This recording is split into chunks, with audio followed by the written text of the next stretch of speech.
शुक्रान या रब्बी शुक्रान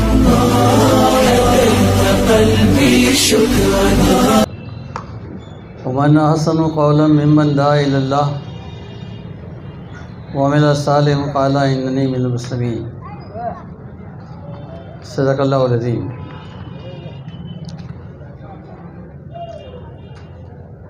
डाइस पर बैठे सभी आदरणीय मंडली, इस कार्यक्रम में उपस्थित तमाम हिंदू मुस्लिम भाइयों,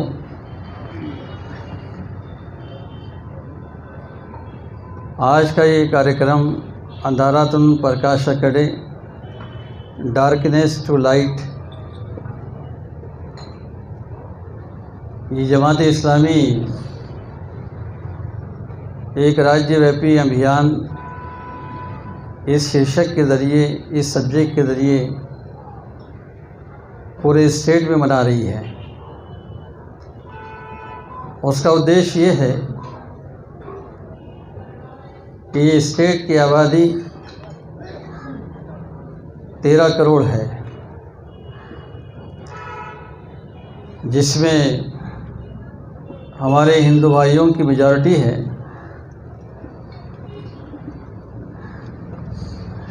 जमात इस्लामी ने टारगेट किया है कि 6 से 7 करोड़ हिंदू भाइयों तक ये पैगाम, ये न्योता उनको देना है कि भाइयों,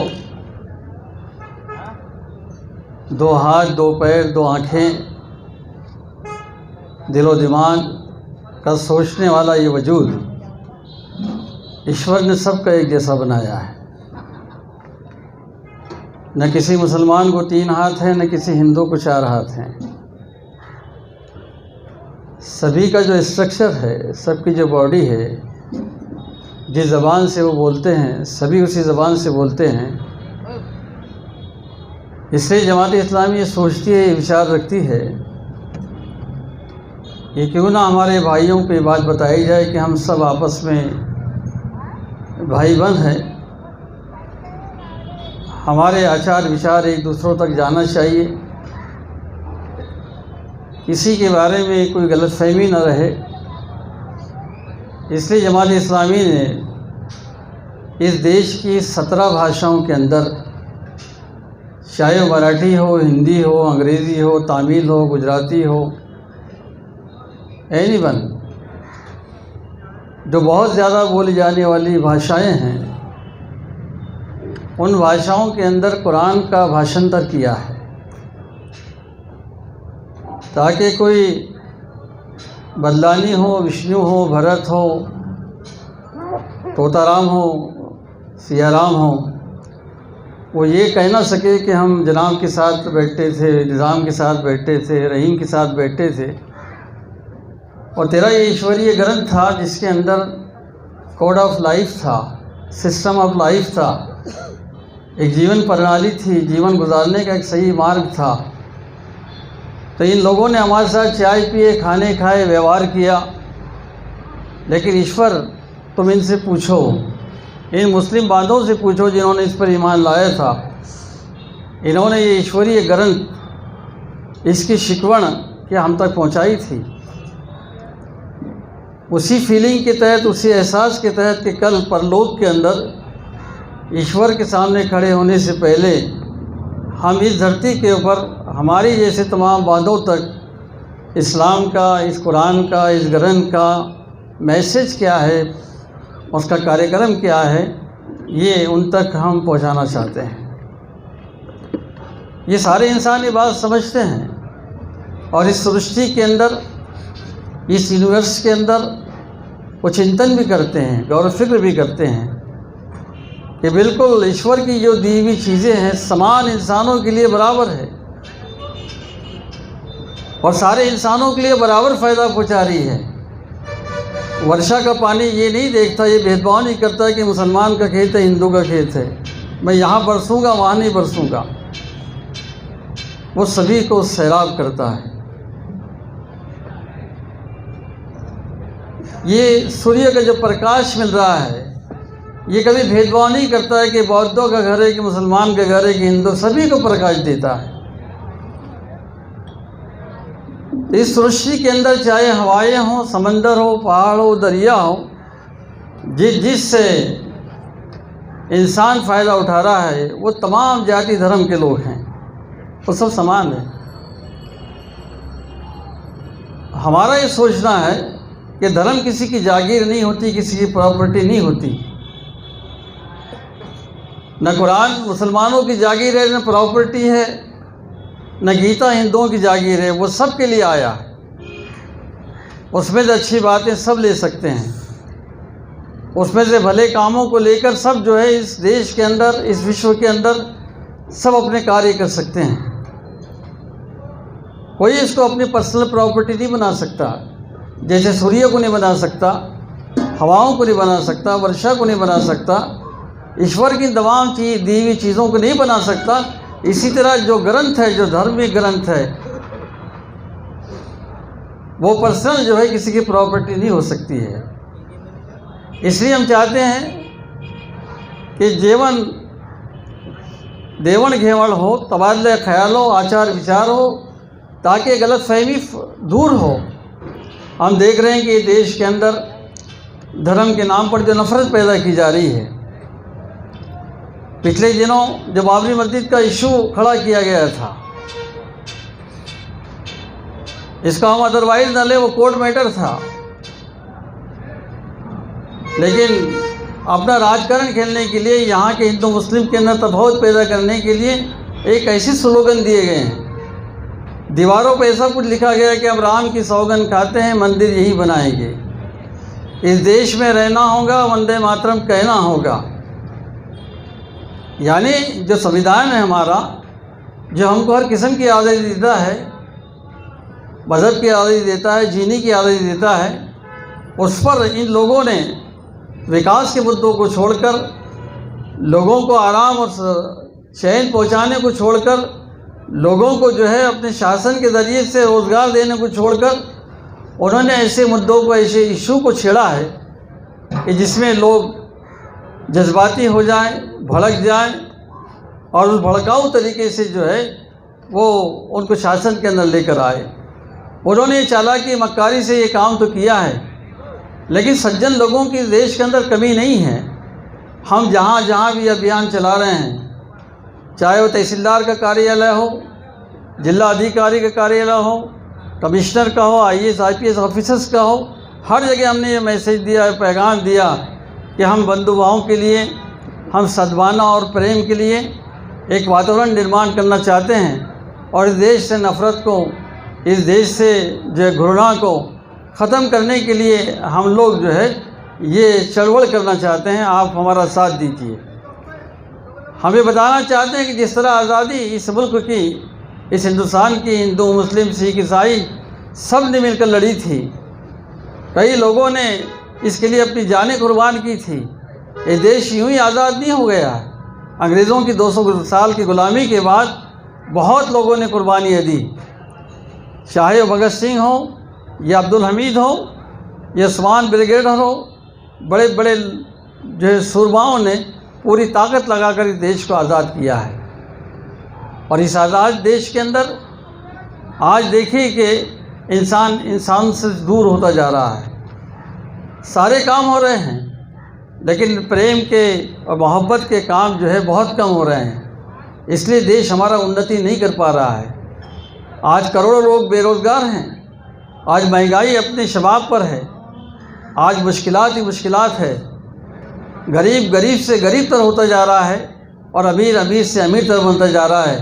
अगर किसी का भला हो रहा है वो अडानी है, अंबानी है, और इस तरह के जो है कैपिटलिस्ट हैं जो बड़े से बड़े बनते जा रहे हैं, लेकिन गरीब लोगों के पैर के अंदर चप्पल तक नहीं है। तो ये 138 करोड़ की आबादी वाला ये देश बहुत बड़ा देश है। इसको जोड़ना होगा, इसको प्रेम और सद्भावनाओं के वातावरण के अंदर लाना होगा, इसको धार्मिक और नैतिक मूल्यों के आधारित पर इनके जीवन को की व्यवस्था करना होगी। और ये काम बहुत अहम है। ये काम हमारी यूनिवर्सिटीज़ के अंदर, हमारे कॉलेजेस के प्राइमरीज के अंदर ये काम नहीं हो रहा है। वहाँ लोग डिग्रियाँ ले रहे हैं, लेकिन पेट की सोच के साथ। नौकरी के साथ, लेकिन वहाँ जो कैरेक्टर बनना चाहिए, जो नैतिक मूल्यों को जो है लोगों ने वैल्यू देना चाहिए, वो बड़ी बड़ी यूनिवर्सिटियों के अंदर, बड़े बड़े कॉलेजेस के अंदर भी नहीं हो रहा है। तो ये हमारे जो कॉलेजेस होते हैं, जो हमारी यूनिवर्सिटियाँ होती हैं, इसके अंदर कल हमारा फ्यूचर है, हमारा आने वाला कल है। यही बच्चे कल जाकर नौजवान बनेंगे और यही जो है देश के लीडर बनेंगे। जब इनका कैरेक्टर नहीं बनेगा,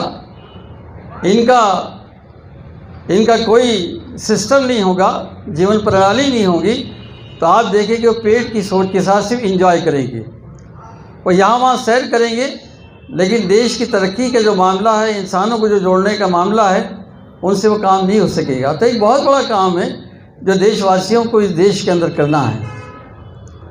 जमात इस्लामी पूरे देश के अंदर 1941 से ये जमात कायम हुई थी।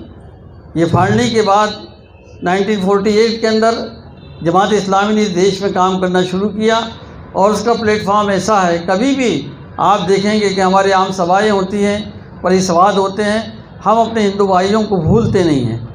हमारे ईद मिलन के प्रोग्राम हो, चाहे कोई कार्यक्रम हो, हम हमारे इतर समाज के लोगों को ज़रूर हमारे कार्यक्रम के अंदर हम इसलिए बुलाते हैं कि ये सब एक माँ और एक बाप की औलाद है, संतान है, सब आपस में भाई भाई है, एक दूसरे का जो है इनको आदर करना चाहिए, एक दूसरे से मिलना चाहिए, और यही मोहब्बत है जो इंसानों को एक दूसरे से जोड़ेगी, एक दूसरे की ताकत बनाएगी और एक देश को जो है मजबूत करेंगी। तो भाई दोस्तों, आज का कार्यक्रम भी इसी के कड़ी था।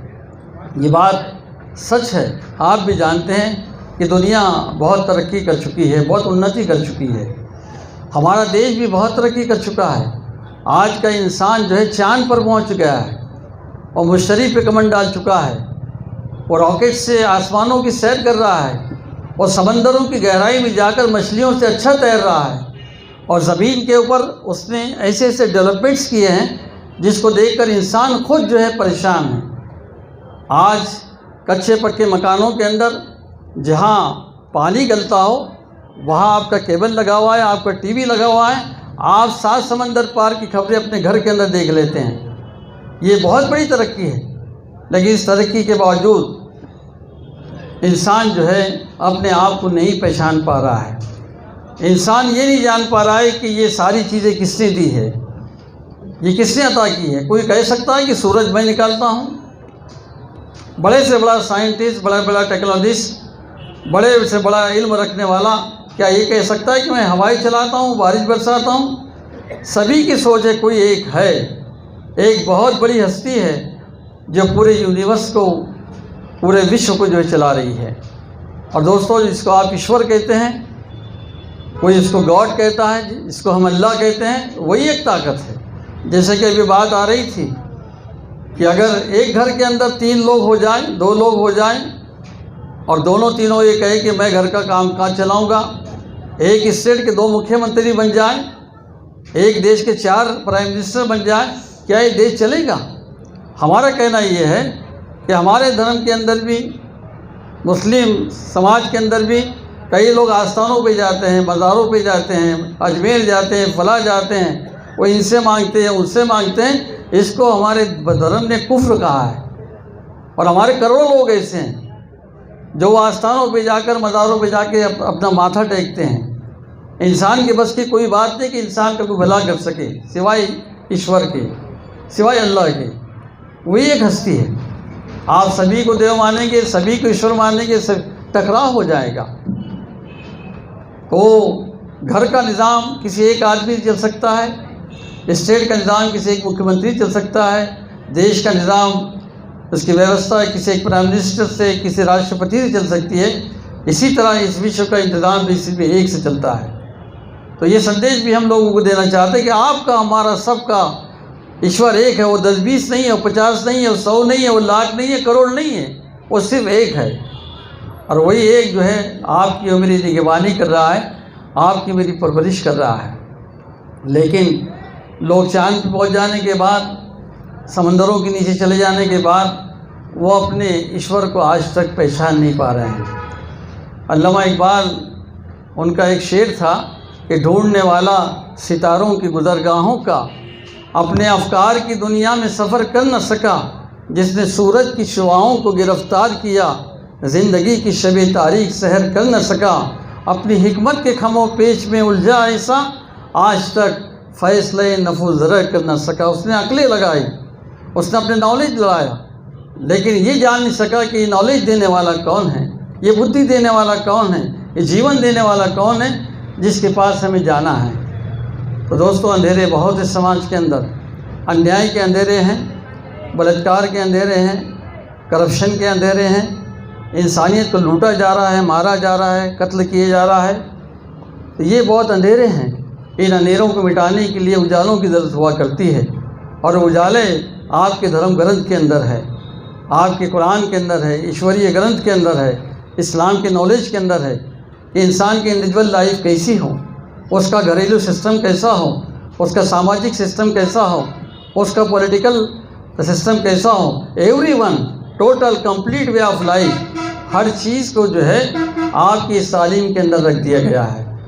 लेकिन अफसोस की बात है, अब मैं अपने मुस्लिम भाइयों से कहना चाहता हूँ कि वो जो जवाबदारी के साथ इस देश के अंदर भेजे गए हैं, वो जवाबदारी ये मुस्लिम, चाहे वो व्यवहारिक लोग हों, चाहे वो सर्विस करने वाले लोग हों, चाहे वो समाज के अंदर किसी पोस्ट पर रहने वाले लोग हों, ये लोग भी जो है अपनी जवाबदारी इस देश के अंदर 90% लोग इस देश के अंदर निभा नहीं पा रहे हैं, अदा नहीं कर पा रहे हैं। सिर्फ नमाज़ें पढ़ लेने से, महीने के उपवास रख लेने से, हज यात्रा कर लेने से ये उद्देश्य पूरा नहीं होगा।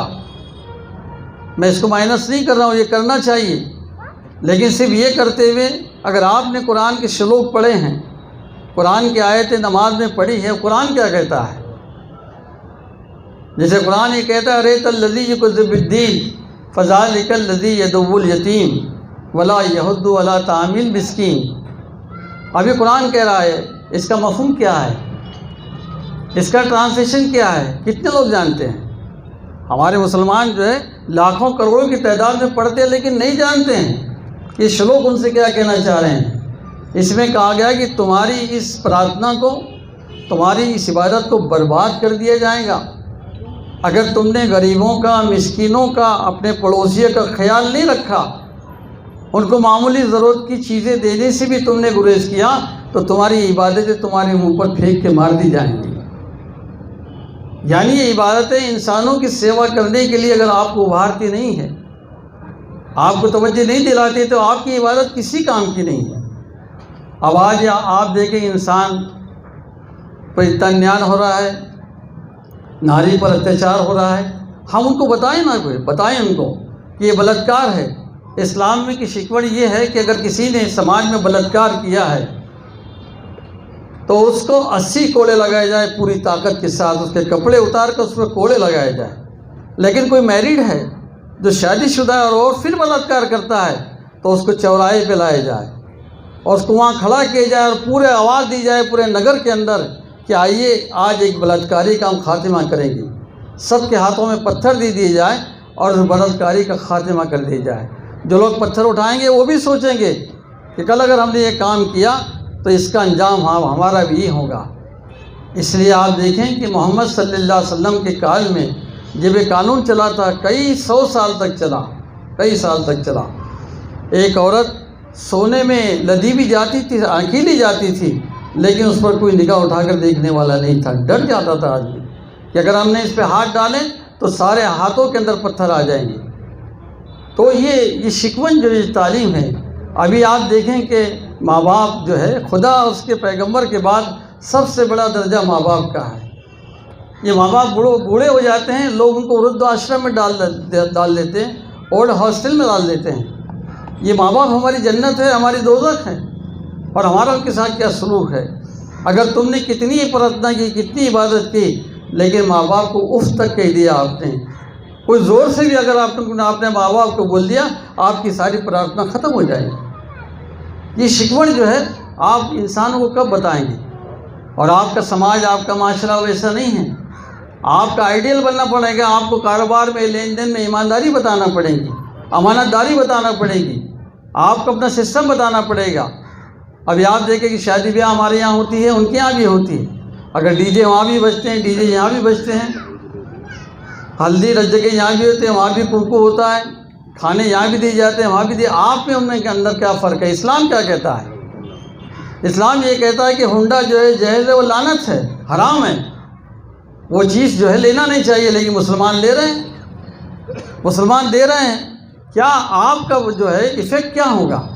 आपका धर्म तो आपको मना करता है कि आप जो है हुंडा न ले, दहेज न ले, कोई गरीब लड़की उसको स्वीकार ले और 5 मिनट के अंदर वो शादी हो जाती है। 5 मिनट के अंदर फ़ला बिनते फ़ला को फ़ला इब्ने फ़ला के निकाह में इतने मेहर के एवज़ इस साहब की वकालत से, 2 साहब की गवाही से, ए नौशा ए दूल्हा, तुझे दुल्हन तेरे हवाले की जाती है, ख़त्म।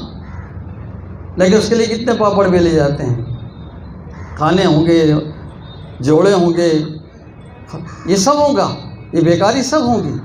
हालांकि लोग कर्ज़ा ले लेकर जो है वो काम करते हैं। हालांकि मुसलमानों को ये मालूम होना चाहिए, हमारे हिंदू भाइयों को बता सकते हैं, उनको बताना चाहिए कि हमारा धर्म ये कहता है कि जो आदमी किसी का रुपया पैसा लेकर मरता है तो हमारे प्रेषित मोहम्मद सल्लल्लाहु अलैहि वसल्लम का कहना है कि पहले पूछ लो कि मरने वाले पर किसका कर्जा है क्या। अगर है तो उसके बेटे, उसके रिश्तेदार वो कर्ज़े को अदा कर दे। उस टाइम में ऐसा भी हुआ है कि कर्जा अदा नहीं हुआ है, पैगम्बर ने उस जनाजी की नमाज नहीं पढ़ाई है। मतलब जो आदमी किसी का पैसा लेकर किसी को डुबाकर किसी को चोट दे के मर जाता है तो क़यामत तक उसका कर्जा माफ़ नहीं होगा और उसकी नमाज जनाजा भी पढ़ाने का हुक्म नहीं है। तो ये तालीम, ये शिकवण जब अपने भाइयों को हम बताएंगे जो अच्छे उद्देश्य हैं, अच्छी शिकवण है, ये हमारा काम था। हमने नहीं बताया, हमने ग्रंथ उनके तक नहीं पहुंचाया, हमने लिटरेचर उन तक नहीं पहुंचाया। ये हाथों से हम कितने काम करते हैं, हमारे कारोबार करते हैं, चाय बनाते हैं, दूध देते हैं, बहुत सारे काम करते हैं। ये हाथों में कुरान कब उठाएंगे? आप पूरा जायज़ा लीजिए, सर्वे लीजिए। इन हाथों ने पोटलियाँ उठाई, बड़े बड़े डाग उठाए, अपने अपने काम किए, सब किए इन हाथों से। इन हाथों में कुरान कब आता है? अल्लाह का वो कलाम, जिसने अल्लाह ने सारी चीज़ें आपको दी है, उसका कलाम आपके हाथ में नहीं आता है।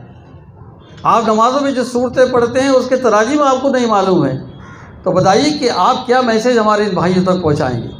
तो मैं आपको रुस्वा करने के लिए नहीं खड़ा हूँ, मैं आपको फीलिंग कराने के लिए खड़ा हूँ, एहसास दिलाने के लिए खड़ा हूँ कि जीवन ऐसा बिताओ कि आपको देख के समाज कह सके कि सदाकत इसे कहते हैं, शराफत इसे कहते हैं, अमानत इसे कहते हैं। आपकी ईमानदारी, आपका कैरेक्टर समाज के अंदर, बाज़ार के अंदर, मार्केट के अंदर बोलना चाहिए कि जो लोग दाइश से जो बात कहते हैं प्रैक्टिकल अपने घरों में भी करते हैं, समाज में भी करते हैं, मार्केट में भी करते हैं। तो आपका जो कैरेक्टर होगा, आपकी जो अमली ज़िंदगी होगी, उससे अवेयरनेस जो है समाज के अंदर आएगा। और ये ड्यूटी अदा करने के लिए मुझे और आपको दुनिया के अंदर पैदा किया गया है। तो भाई दोस्तों, हमारे ये लाखों करोड़ों हिंदू भाई आपकी तरफ देख रहे हैं। ये इस्लाम करते हैं, कुरान करते हैं, लेकिन ना इनका अमल इस्लाम पर है, ना इनका अमल कुरान पर है, ना इनकी शादी ब्याह इस्लाम और कुरान के मुताबिक है, ना इनके कारोबार कुरान के मुताबिक है। तो बताइए कि कल क़यामत के अंदर अल्लाह ताला के सामने हम क्या जवाब देंगे? तो दोस्तों और भाइयों, हम इन लोगों को महरूम नहीं कर सकते। ये हमारे भाई, हमारे दोस्त, हमारे मित्र, हमारे साथ रहने वाले हैं। आज पॉलिटिकल लोग, राजनेता लोग जो कुछ भी कर रहे हैं, नफ़रतों को जो बाजार भरा रहे हैं, वो उनका काम कर रहे हैं। लेकिन मैं ये कहना चाहता हूँ कि हिंदू और मुसलमानों के अंदर सज्जन लोगों की कमी नहीं है। ये शरीफ लोग जो हैं उनसे कई गुना तादाद के अंदर आज भी मौजूद हैं, लेकिन वो बेशरम लोग संगठित है। वो संगठित होने की वजह से वो ज़्यादा दिखाई देते हैं। हमारे शरीफ सज्जन लोग बिखरे हुए हैं, वो संगठित नहीं है, इसलिए वो कमज़ोर दिखाई देते हैं। इनकी बहुत बड़ी तादाद है। अगर अच्छाई को, भलाई को, मोहब्बत को, प्रेम को, सद्भावना को अगर फैलाने के लिए सब लोग अगर काम करें, इनकी बहुत बड़ी ताकत है। और ये ताकत हमको जोड़ना है बुराई के ख़िलाफ़ जोड़ना है। तो दोस्तों और भाइयों, देश हमारी जो है जिम्मेदारी को जानना चाहता है। ये देश की तरक्की इसी के अंदर है, हम सब मिलकर काम करें। ये देश बहुत बड़ा, बहुत विशाल देश है। इतने मज़हब, इतने धर्म, इतनी जाति, इतनी जमाती दुनिया के अंदर किसी देश के अंदर नहीं है जो इस देश के अंदर है। ये फूलों का गुलदस्ता है। तो इसके लिए हमें प्रयत्न करना पड़ेगा, कोशिश करना पड़ेगी।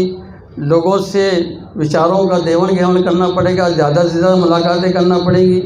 आज का ही कार्यक्रम हो गया और 1 साल के बाद कार्यक्रम आएगा जब विष्णु जी याद आएंगे, बद्दानी याद आएंगे, भरत भाई याद आएंगे, और उसके वो 1 साल के बीच में हमको इनसे मुलाकात ही न करेंगे। ये क्या बात है कि अभियान हो रहा है, प्रोग्राम हो रहा है तो हम मुलाकात कर लेंगे, उन तक देवता लेके पहुंच जाएंगे। और बाकी के जो है वो 364 दिन में क्या करेंगे आप? उनसे अपना कॉन्टेक्ट बना के रखिए कि भाई आपने किताबें पढ़ी है, कुरान पढ़ा है, आप हमें बताइए कि इसमें क्या आप चीज़ लोगों को अच्छी चीज़ लगी है, बताइए। उनकी गीता का अध्ययन कीजिए, उनको बताइए कि देखिए आपके अंदर भी तमाम चीज़ें हैं, कि क्यों ना हम लोग एक दूसरे के साथ जो है प्रेम सद्भावना बनाने के लिए देश के अंदर, शहर के अंदर ये काम करने लगे। बहुत सारे काम इंसान करता है, हम 1 आध घंटा इसके लिए भी निकालें। आदमी अगर टाइम निकालें तो ये काम होगा। एक आदमी अगर 1 घंटा देता है तो 100 आदमी मिलकर अगर एक काम करेंगे तो दिन के 24 घंटे होते हैं, लेकिन 100 आदमी काम करेंगे तो दिन में 100 घंटे काम होगा, बहुत बड़ा काम होगा। चुनांचे दोस्तों, जमात इस्लामी बहरहाल अपनी कोशिश करती है अपने कार्यकर्ताओं को इस देश के बंदोबस्त बनाने के लिए हर जगह भेजती है। हमारी लड़कियां, हमारी लेडीज़ विंग जो है वो धनाजी नाना कॉलेज के अंदर, हाई स्कूल के अंदर, आपके महल्ले के अंदर, हमारे विष्णु भाई के महल्ले के अंदर, यहाँ वहाँ हमारी लेडीज़ गई और हमारी हिंदू बहनों से मिली है कि हम तुम कितने दूर रहते हैं, हमारे को विचार आदान प्रदान नहीं होते हैं। तो ये अभियान की तक बात ना हो। उनके यहाँ कोई खुशी है तो हम भी जाएं, उनके यहाँ कुछ दुख, कुछ गम हो, कोई बीमारी हो तो उनसे मिलने के लिए हम जाएं, उनकी मौत के वक्त हम जाएं, हमारी मौत के वक्त वो आए। ये जो मिलन होगा, जो प्यार होगा, ये आपकी ताकत को बढ़ाएगा, आपकी मोहब्बत को बढ़ाएगा। ईश्वर से प्रार्थना है कि ईश्वर हमें सद्बुद्धि दे, हमें अक्ल दे, हमें अपने ग्रंथों पर, अपने धर्म पर अमल करने की तौफीक नसीब फरमाए, और इस देश को मजबूत बनाने के लिए हम एक दूसरे को मजबूत करें, एक दूसरे से मोहब्बत करें। धन्यवाद। व आखिर दावाना अल्हम्दुलिल्लाह रब्बिल आलमीन। शुक्रान या रब्बी शुक्रान, लदैक क़ल्बी शुक्रान।